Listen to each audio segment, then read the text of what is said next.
Mary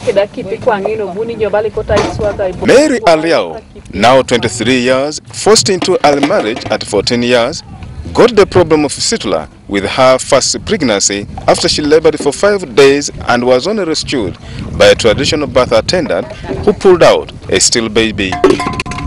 On treatment, Aliao went through 3 surgeries at Soroti Hospital in 2003, 2005 and 2007, an initiative of the Association of Reorientation and Rehabilitation of Teso Women and Development, Teso. After treatment, Aliao still could not be reintegrated into her family and still suffered a challenge of social exclusion without shelter. Exploited by men, she labored heavily in gardens as a payoff for a small hut given by Good Samaritan as accommodation. She tells the story of how she forged her way during IDP camps to live in this abandoned structure in Arapai along Soroti Moroto Road before it was renovated. I used to look for people's homes to live in. I would stay for a day or two and I would be thrown out. However much I would try to be good, smile with people, they would still throw me out. I was fed up of that and I decided to walk. Some neighbors told me it was okay if I can stay there. While living here, Aliao tells how she could slaughter chicken at this Arapai market and be paid off for her labor with chicken heads and legs for survival, which would take a week. Every market day, I would wake up very early in the morning, like 6 a.m. Then I go and look for people who cook food in the market. Some of them slaughter hens. So they give me to slaughter hens. And then I slaughter and they pay me with the head and the 2 legs. So I would struggle and make sure at least I slaughter 10 hens. That's what would constitute my meals for the rest of the week.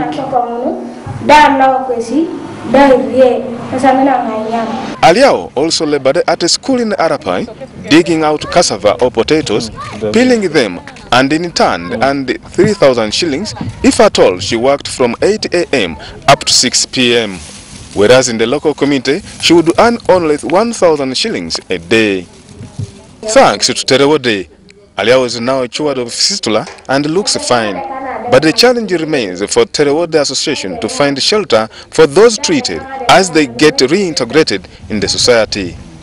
The association has so far rehabilitated and reintegrated over 800 fistula survivors for the last 7 years.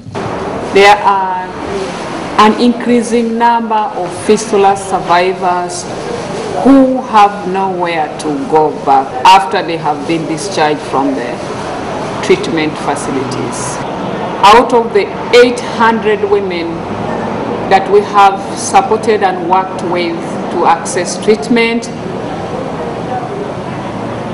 about 65% of them have nowhere to go to. Majority of the survivors are those rejected by their husbands, families and siblings, and were subjected to several forms of rights violations, which leaves them with hatred to members.